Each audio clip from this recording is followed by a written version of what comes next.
asyhadu an la ilaha illallah wa asyhadu annaka rasulullah.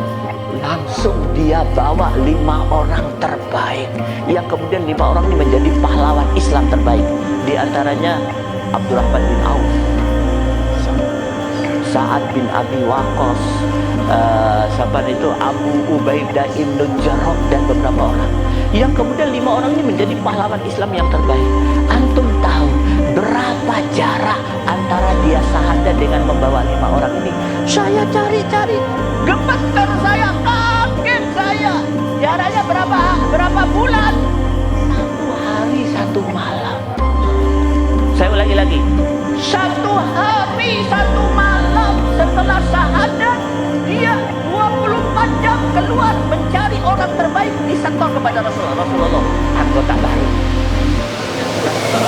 kaum radikalis. Antum tahu, saya buka kamus besar KBBI Bahasa Indonesia, ternyata radikal itu indah sekali. Artinya apa radikal? Semua orang harus radikal. Kalau nggak radikal, hancur. Apa itu radikal? Radikal itu berubah secara total, menyeluruh sampai kepada prinsip-prinsip, baik prinsip yang dia ucapkan maupun prinsip dia bertindak. Radikal. Bingung kok para Quraisy ini bingung. Wah, ada provokator, dan provokatornya manusia istimewa, tokoh besar Abu Bakar As-Siddiq. Maka dikirim seorang tokoh yang hebat juga, namanya Tolha. Belum masuk Islam pada saat itu. Tolha ini tokoh intelektual, lulusan Harvard University. Kalau sekarang Tolha kasih pengaruhi itu si Abu Bakar supaya dia meninggalkan Islam dan menjadi kaum yang modern, menjadi warga negara yang baik. Siap, kata Tolha. Beres. Datang Tolha. Ditanya oleh Abu Bakar, Tolha, kau datang ke sini diskusi sama saya, maumu apa? Tujuanku cuma satu, ingin mengajak kau kembali kepada Tuhan Lata dan Uzza. Kemudian Abu Bakar bertanya, siapa Lata? Tuhan kita. Siapa Uzza? Putrinya. Kemudian Abu Bakar bertanya, Tolha, ibunya mana? Diam Tolha. Hidayah Allah masuk. Tidak terlalu lama langsung Tolha mengatakan, aku sadar dengan kesalahanku. Hari ini aku akan mengikuti kau. Bawa aku ke Muhammad. Turun ayat ini. Masya Allah, turun ayat ini. Allah Subhanahu wa ta'ala berfirman, catat baik-baik, surat 43 ayat 36. Wa may ya'su an dzikrir rahman nuqayyid lahu syaitan fahuwa lahu qarin wa innahum la yasuddunahum anis sabil wa yahsabuna annahum muhtadun. Istri saya ajak ke Solo. Dia tanya, "Bang, baru 1 hari ke Solo, ayat-ayat abang kok banyak lupa?" Saya pikir-pikir, oh tadi saya jalan ke pasar Klewer. Jalan di yang banyak kafe, jalan Slamet Riyadi. Turun. Makanya ini ya perlu antum perhatikan. Banyak orang menghafal melupa ayat gara-gara masuk di kota ini. Ayat ini mengatakan, sekali seseorang meninggalkan Al-Quran, maka Allah syaitan akan menyesatkan dia, dan setan akan menjadi sahabat karibnya. Ya ahi, tidak ada sahabat karib yang lebih jelek daripada syaitan.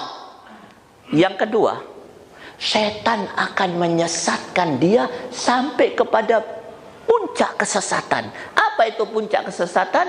Wahum yahsabuna annahum muhtadun. Dia beranggapan aku ini lurus, padahal sesat. Itulah kehebatan setan. Apa sebabnya? Meninggalkan Al-Quran. Maka Ikhwan Fiddin rahimakumullah, saya tidak akan bicara panjang. Lu wis entek waktuku. Sudah? Belum apa-apa sudah setengah jam. Jangan-jangan jamnya rusak itu. Atau terlalu radikal. Saya tambah 10 menit. Saya ingin mengatakan kepada Anda, tidak ada tujuan yang paling tepat daripada perjuangan kecuali menegakkan Al-Quran.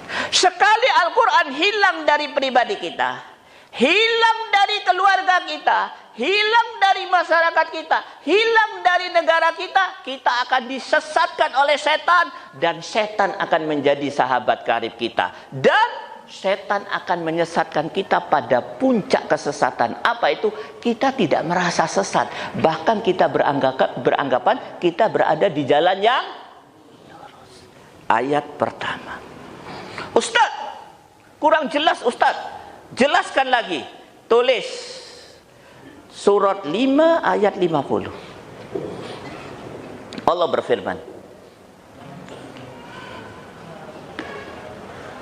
surat 5 ayat 50.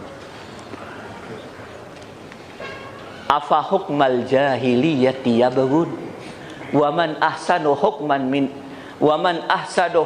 liqaumi yuqin. Masya Allah. Perhatikan bapak-bapak sekalian. Setelah saya jelaskan ayat ini, kita nggak ketemu lagi, nggak apa-apa. Loh Ustaz, kenapa nggak ketemu? Kematian akan menghampiri kita. Kita sebentar lagi mati. Atau situasi dan kondisi menghalangi kita untuk jumpa lagi. Tapi kalau sudah saya sampaikan ini, alhamdulillah. Apa kata Allah? Di dalam surat 5 ayat 50, Allah berfirman, di dunia ini ada dua hukum. Hukum yang pertama, hukum buatan Allah. Hanya satu, Islam, Al-Quran, Al-Haq. Hukum yang kedua, hukum buatan manusia. Jumlahnya banyak. Dan kedua hukum itu tidak bisa ketemu. Bagaimana akidah seorang mukmin? Waman ahsanu hukman, waman ahsanu minallahi hukman liqaumi yuqinun.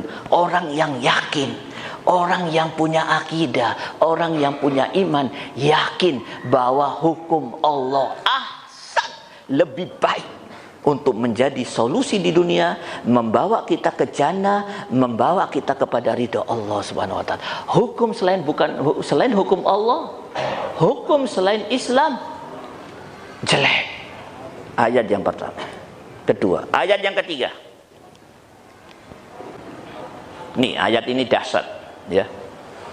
Kata ulama mujahid tentunya, ayat inilah yang menggerakkan seluruh mujahidin untuk berjihad.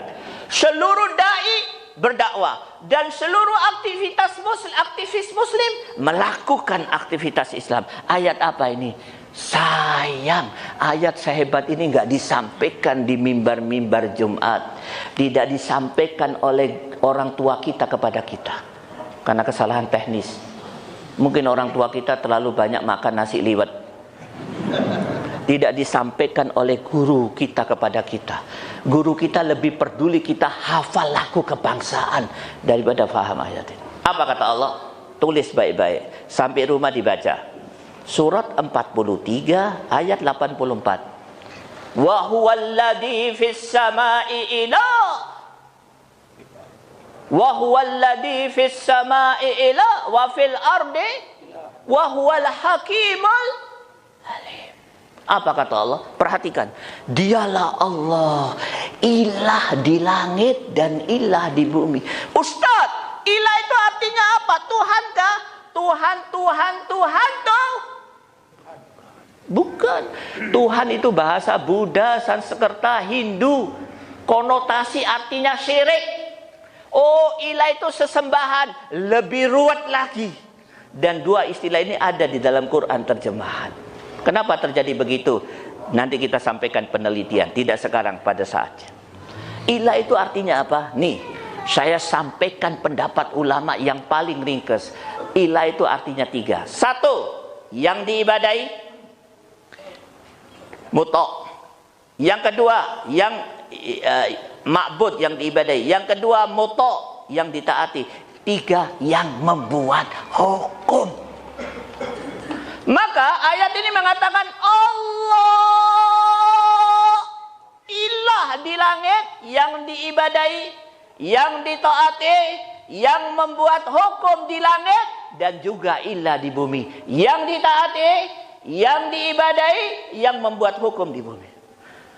Ingat, Di zaman modern ini ada dua kesyirikan besar yang banyak dilakukan oleh manusia, termasuk kaum muslimin, kecuali mereka yang mendapat rahmat Allah. Kesyirikan yang pertama, mereka beranggapan Allah ilah di langit tapi bukan ilah di bumi.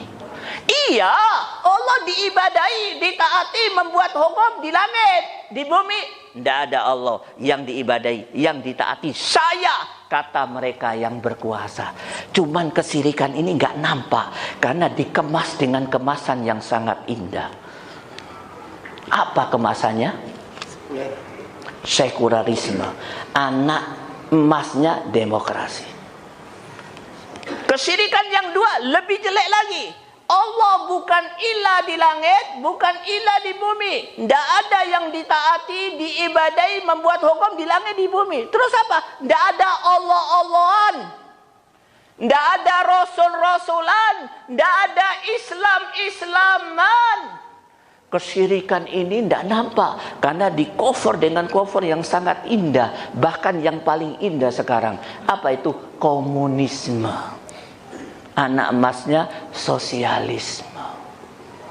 Di balik ketenangan Anda, tiap malam bisa minum susu si Jack. Betul saya?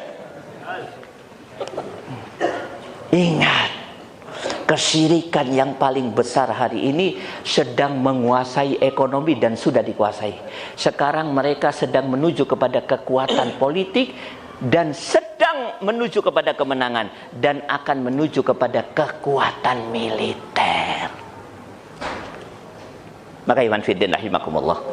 Ya, mungkin itu saja saya harus tahu diri. Ya. Ini saya setahun sekali ke Solo, ambil waktu sebanyak-banyaknya. Nih, saya akan akhiri dengan hadis Nabi.